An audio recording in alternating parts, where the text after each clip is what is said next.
Hello,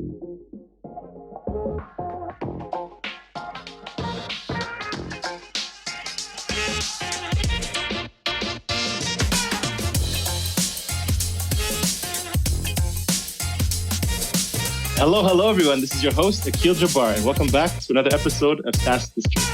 In today's episode, we'll be talking about the importance of doing good due diligence when buying a business. Today, we have our guest, Ahmed Raza, joining us. Ahmed is the Director of Due Diligence at Rapid Diligence. They're a company that provides due diligence and consulting services for buyers who are looking to acquire businesses under $500 million.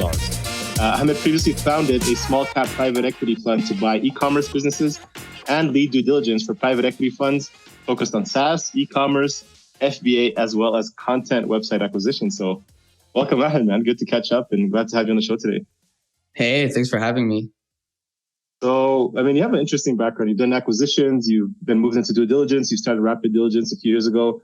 But maybe if you can just, people listening again, just to understand your background, what's been, your past ventures that you built, your background, and how did you get into, doing due diligence and acquisitions? Yeah, absolutely. So I kind of started in this space almost 8-9 years ago at this point. I started with buying a few online businesses, primarily SaaS, e-commerce, content, software in general, and essentially using like personal capital, investor capital to go and buy some of these online businesses. And typically these were a bit smaller in size 8-9 years ago as a whole. And then I did that for a little bit and then obviously thought to myself, like, hey, how can we utilize economies of scale here? So then started a small cap private equity fund, did that for a couple of years, ended up exiting the fund. And I realized I really enjoyed the due diligence process as a whole. Mainly because there were good systems we could build around it. It became very systematic and kind of it was easy to improve upon as we kind of looked at different deals. So then I started working with a couple of search funds, a couple of private equity funds, and building out their due diligence processes. And then, like most people, I was like, hey, I kind of want to do this for myself. So I started Rapid Diligence. I think it's been like 3-4 years ago at this point, and went full time early last year. And yeah, most of the work we do is the buy-side due diligence process for online business buyers. So a lot of SaaS, a lot of e-commerce content, and kind of the variety of those types of businesses, usually in the $1 to $50 million price range. We've done a lot that are larger than that. And then we've done some that are also smaller, but that's usually the kind of price point we play with. Cool. Yeah, it's interesting 8 years ago how things have changed, right? I remember like buying a website, content website for like less than 2x. At the time, it was like 20x, monthly multiples. I'm curious, like, what are you guys seeing right now in terms of like multiples from, some of the deals? I don't have to get into specifics of deals you guys work with, obviously, but, are you seeing some kind of trends on like with the multiples of the deals you're working with? Yeah, so that's very true because like 8 years ago, it was like 20x was a common thing, right? 20x monthly earnings. So it's like, yeah, this is standard. Now that's essentially impossible, right? And so I think we saw this big trend during COVID, especially when a lot of people got interested in buying online businesses, right? Like they saw how susceptible physical businesses were to something like a pandemic. And so they started going after online businesses. So we saw a lot of those multiples really hike during COVID. They haven't necessarily come down a ton, but they have stabilized a lot, right? So if I was to give you like a rough estimate, I think a lot of these online businesses are trading at 3.5 to 4.5 times annual earnings. And then, as you know, SaaS is its own field. So especially good SaaS businesses, you'd be lucky to get it under 5-6x. But typically that's kind of the multiple we're looking at from an annual earnings perspective. Yeah, no, that makes sense. Yeah, last year we didn't do any investment acquisition because in SaaS multiples were just sky high. But that's the reason why we just decided to focus on raising our fund right now, because we're just super excited, like seeing all this great deal flow, seeing a ton of deals come in, and then multiples finally coming down. Like we've seen almost half, if not more, like 60% drop in terms of the multiples on SaaS. So it's a good time to be a buyer, I think. So if you guys are looking to buy, you got Ahmed on your back to help them.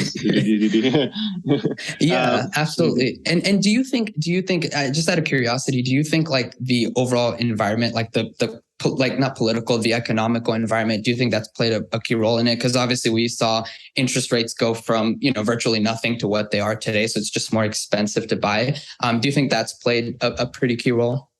I think so. I think both of them tied together, ties into human psychology of fear. And then like, there's just like a lot of fire sales happening. People are getting scared. And I think just the market is reacting. Personally, I think of it as opportunity. Most people get afraid and they're like, we don't want to do deals. Let's just wait it out. I'm all opportunistic. I mean, that doesn't bother me. Absolutely. That's awesome. So, I mean, you guys do DD, all kinds of businesses. I mean, we understand SaaS a little better. You do e-commerce, content sites. When it comes to doing DD, what are some of the biggest differences that you see? So if you're looking at SaaS versus e-commerce or content, if I want to buy one of these myself, what are you going to look at differently? How are you going to look at it?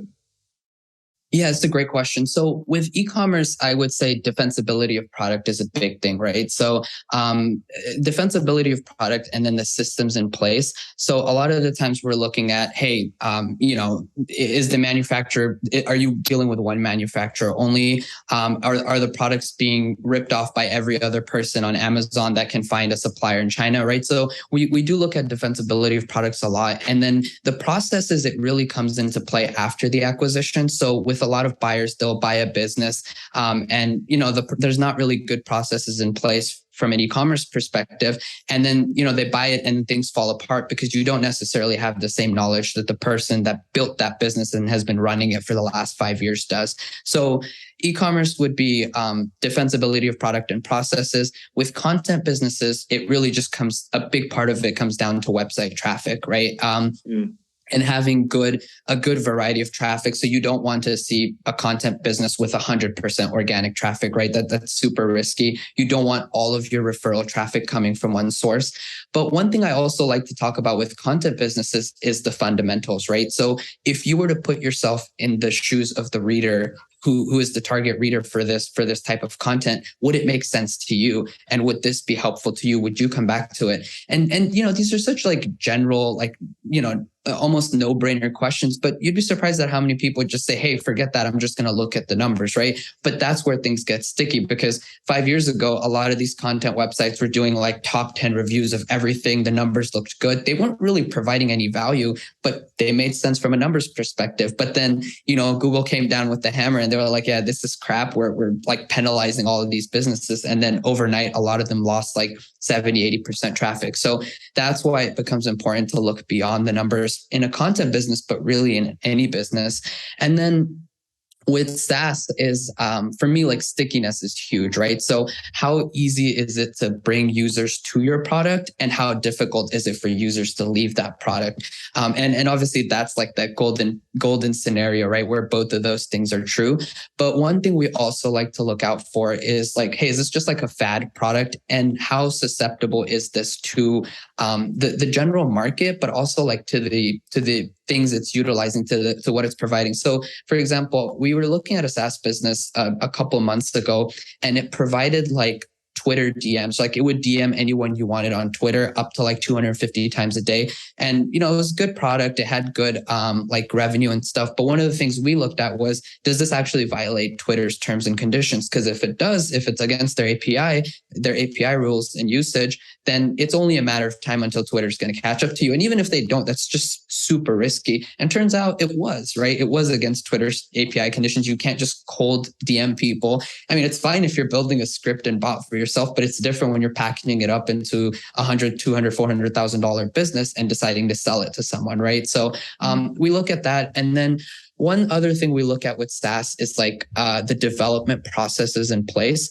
And this becomes incredibly important when you're looking at a SaaS business that's under $2-3 million, because a lot of times, and especially under $1 million, because a lot of times you'll have these solo developers that have built this entire business, right? They've written all the code, and then they want to now they want to sell this business. We want to make sure that there's processes in place. So when you take over as the new owner, it's not going to all just crumble overnight, right? Because documentation can't just live in the head of someone who's developed the software. It has to be properly documented. There need to be standard operating procedures, good procedures on releasing the software, making bug fixes, changes, all that good stuff. So that's kind of the breakdown with the three of them that I think we focus on from a high level. That's cool. So you guys actually go in and understand the API risk and the risk of, for example, the one on the Twitter side. You guys actually go in and check that beyond just the financials.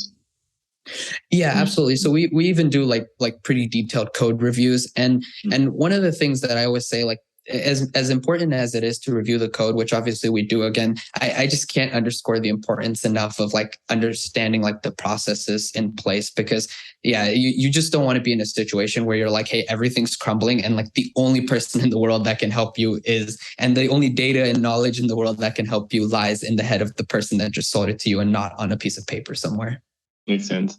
Well, when it comes to the e-commerce side, so you mentioned like, supplier risk of, having some kind of, not being so concentrated. And then the other side is like the channel of marketing of how the companies grow. So you see a lot of, Shopify sites where, 95% or almost all revenue is just driven by Google ads, and they're able to scale it pretty well. What's your thoughts on, a model like that? Yeah, that's a good question. I feel at least a little bit less anxious when I look at a business that's primarily ads versus organic. And I realize that organic traffic is free, but with ads, I feel it's much more controllable, right? So you can see exactly what's working. You can see what's not working. There's less guesswork that goes into it. And so I still don't prefer it over something well diversified. At the end of the day, the goal is like you have something that has a decent bit of organic traffic, social, referral, paid, kind of everything mixed well. But I think if we're looking at a business that relies a lot more on paid versus organic, I feel a bit more comfortable just because it's more predictable, right? And no one really knows what the next organic, like what the next Google update's going to bring. But paid traffic tends to be more predictable because, again, that's how a lot of these businesses are making most of their money. Yeah, I agree. Makes sense.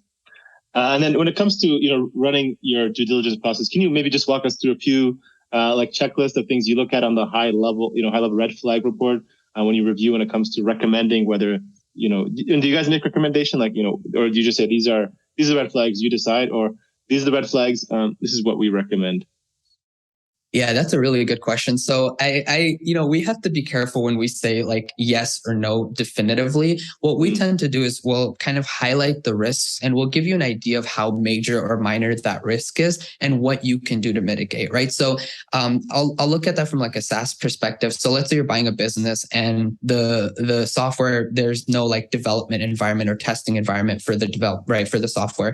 Now that is a risk, but depending on how it's built and the frameworks it's using, that might be pretty simple to integrate once you take over, or it might be very expensive. So what we'll say is, hey, here's the risk of not having a testing environment. Here's what you can do to fix it. And so we try to do that with all of the risks. So that way we're not making these major definitive decisions, because what really works for one person might not work for someone else. So maybe you're buying a business and you're okay with it having 100% organic traffic because you're an SEO wizard. So we can't say, hey, like, don't buy this business because it does make sense for you. But we can say, like, these are what the risks are with this particular business and what you can do to avoid it. Makes sense. Yeah, I think that makes sense. You can't give, full kind of definitive. It's up to them at the end of the day to decide. Yeah. Exactly. Yeah.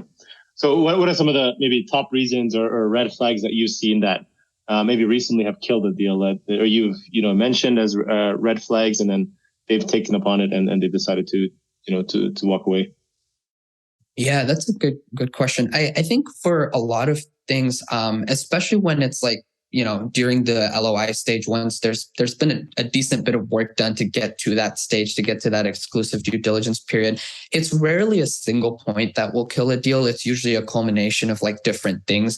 At least from a buyer seller perspective, a lot of it is like things that weren't disclosed beforehand, right? So sometimes we'll look into businesses and we'll see costs omitted. And that's always a big thing, because it's like, okay, from a buyer's perspective, it's like, okay, you omitted this. What else are you not telling me, right? So I think it's that trust that then gets cracked a little bit, and then it's difficult to then go back and say, hey, no, this was the only thing. So usually it's a culmination of a variety of things, but again, omitting information is a big one. And I think what scares a lot of buyers, especially first and second time buyers, this is less prominent with buyers who are making strategic acquisitions under PE funds or portfolio buyers, is when they see a downtrend of revenue, right? So if you see this constant downtrend of revenue, you're a first or second time buyer, again, the limit there is zero, right? So you're biggest fear is like, hey, this business, I'm going to buy it and it's going to be worth nothing and it's going to make nothing for me 6 months from now. So most of the times you'll catch this before LOI, but a lot of times it's like, hey, no, we have reasoning. It makes perfect sense why this is happening. We'll disclose it during LOI. And then when they finally disclose it, it's, it doesn't really, for a lot of buyers, it's like, no, this is not, like, it's still making me nervous. I don't want to go through with this. So again, when you kind of put together these different things that happen, it creates the perfect storm. But rarely will we see like one singular thing kind of kill a deal. And I do want to note that a lot of the deals we do, we work directly with like brokers, or we work with like, we have a lot of these deals are sourced by pretty like reputable brokers. So we don't see as many deals killed as when we work with like, directly with buyers who've sourced, kind of these deals. And so that's a difference just because, a lot of these deals have already been pre-vetted. So our kind of like our process where we see a much higher percentage of deals go through is primarily because of that too. Okay. Do you have a percentage in terms of like sharing, from the clients you've worked with, how many are, after doing DD are successfully in closing, and how many, walk away? I don't know if you see that you get that information from the brokers. Yeah, I would say like, honestly, like 85, 90% end up closing. Now, a lot of times what happens is that the data we find, they might go back and renegotiate certain things, right? They might add an earnout. Like we might say, hey, like this adjustment, this add back doesn't make a lot of sense. So, you promised the 3.5x multiple on trailing 12 months, but let's take that trailing 12 months and let's adjust it based on what we found. So a lot of times it's rarely that, I would say like maybe 15, 20% fall apart completely, likely closer to 10%, but the rest, usually we'll find something where they'll go back and renegotiate either price or earn out or structure. Makes sense. So, I mean, the DD basically pays for itself, I guess, at that point, right? I mean, if you find something and you can go back and negotiate the price, I mean, makes sense. And that's the goal. Yeah, absolutely. Yeah. Well, what's your thought on like the investment side when it comes to e-commerce and affiliate websites in the same niche? I know there's a model where a lot of affiliate sites will then convert their high converting pages or products and then build out e-commerce pages around that. Have you seen anything like that? Yeah, I have. So I actually love that model, right? Because on a more fundamental level, you have this attention, right? Like you have these eyeballs on a certain topic, and you also have the product that these eyeballs are interested in, right? So you have both the attention and the product. So I think it's a really, really cool combination. And we've seen a few clients do this with affiliate and e-commerce. We've seen them do it with affiliate and SaaS. And I'm always like very, awe-inspired by kind of this combination. And so I think it's really cool. I think the model there to follow though is like to do it as organically as possible, right? Because if you build an affiliate site and people start reading up on it and they realize every single article and is now pointing to like this one e-commerce site, that's a little suspicious. It's going to raise some red flags. So I think the way to do it is organically, like you start adding it into a couple of those product guides. Then maybe you feature a few standalone products. Maybe you add a couple of display banners, but you still want to give people the freedom of choice, right? To be able to select from different providers or different e-commerce businesses. And so, yeah, I'm a big fan of it. And I think it's just important that it's done properly. Yeah, it makes sense. You don't want to shove it down their throat that this is the only product you have to buy. Yeah, exactly. yeah. So last question here before we get into the rapid fire question. I mean, if somebody's listening in, a lot of our audience is in the SaaS space, but maybe they're looking to also be acquire maybe their first online business. SaaS maybe is not the right place to start. I mean, maybe it is if they understand it, but if it's a new buyer, what kind of business would you recommend them to start with? And where do they start? How do they get started? And even looking at deals. Yeah, that's a great question. So I think what I would first say is like, come up with that investment thesis, right? Like what type of business do you want to buy based on your strengths? So again, a lot of this advice is fairly derivative, but it gets forgotten. So first thing I would say is like play to your strengths, right? So if you have a background, if you have an SEO background, go after a content business. If you have a more product or tech oriented background, maybe go after a software or SaaS business. But don't cross over for your first or second acquisition. Like it's really important to play to your strengths. And then the second thing I say is like passion can come later, right? So I have a lot of clients that will ask like, hey, I don't really care about lava lamps. And I'm like, well, I don't think most people do, but if it's a good e-commerce business selling lava lamps, it might make sense for you, right? And my approach there is, hey, for like, you can go back to your passions on your third or fourth acquisition, but for your first or second, focus on buying sound businesses that make sense from your investment thesis. So that's my second thing. And my third point is, obviously everyone understands the risk of going too big, right? And so you don't want to buy a $5-10 million business or a $5 million business and you're using an SBA loan and there's a personal guarantee. But there's also a risk with going too small, right? Because I think if you start looking at businesses under $1 million for certain businesses under 300-400K, now you're kind of running the risk of buying a job, right? You're buying a business that's not necessarily doesn't have all the processes in place for you to continue to take over successfully as an owner. So play to your strengths. Passion can come later, and don't go too big, but also don't go too small. And I put together a Twitter thread the other day on my Twitter. It's at Rapid Diligence. I actually really recommend taking a look at that. It took me a few hours to put it together, but it has all of the resources to take you from ideation to the idea like, hey, maybe I want to buy an online business or a SaaS business. And it takes you from the ideation point all the way to closing. So it kind of outlines that whole process. So I do recommend that as well as a resource. Cool. Yeah, I think that'd be super helpful. We'll link that to the show notes for people to check out. Cool, awesome. So thank you for that. So ready to get to the fun part of the interview? Yeah, let's do it. Yeah, let's do it. All right. So beyond playing basketball, I don't know if you're still playing, but me and Ahmed played together when he was here in Guadalajara. So what's one activity you enjoy outside of work that gets you into flow state? It has to be running. Yeah. So I recently got into running like 3-4 months ago. And so I started this program. It was called Couch to 5K. So it's a pretty popular program. And so the whole idea is you get to a point where you really can't run at all to like where you can run a 5K nonstop. And so I did that earlier this year, like I think it was like July, August. And since then, I've just been running and I've just been adding miles. So like I'm at like 8-9 miles nonstop now. And the goal is to get to 13 by January for a half marathon. And I don't know, man, there's something so beautiful about like being 2-3 miles in and your legs are warmed up, your heart's kind of beating and you're just going. And I love like running and like, I don't like running around like a parking lot or anything or like a circular park. I just like running where you're like in a straight line and you come back in a straight line. And it's like, you almost forget you're running, right? You're in this Zen state. So that's definitely been my thing. And I've enjoyed the heck out of it.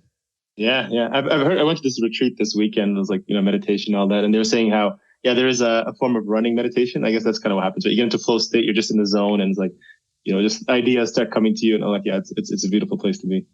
Yeah, absolutely. Yeah. I'm going to change the number here, but what's one piece of advice you wish you had known if you can go back would tell your 20-year-old self? Because I know you just passed 25 years old not too long ago.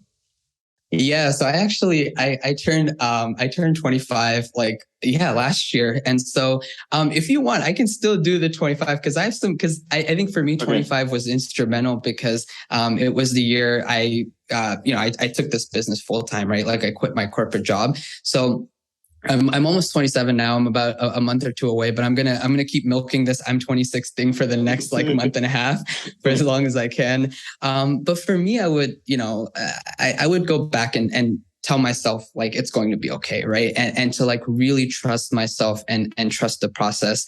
And the reason is because at least for me, didn't grow up with a lot. And so most of my late teens, college years, there was a lot of financial struggle, right? Like with making ends meet, paying rent, getting grocery, all that good stuff. And so when I finally graduated, right, and I finally got that quintessential like 6-figure corporate job, and for the first time in my life, I didn't have to worry about a paycheck. I didn't have to worry about making rent, groceries.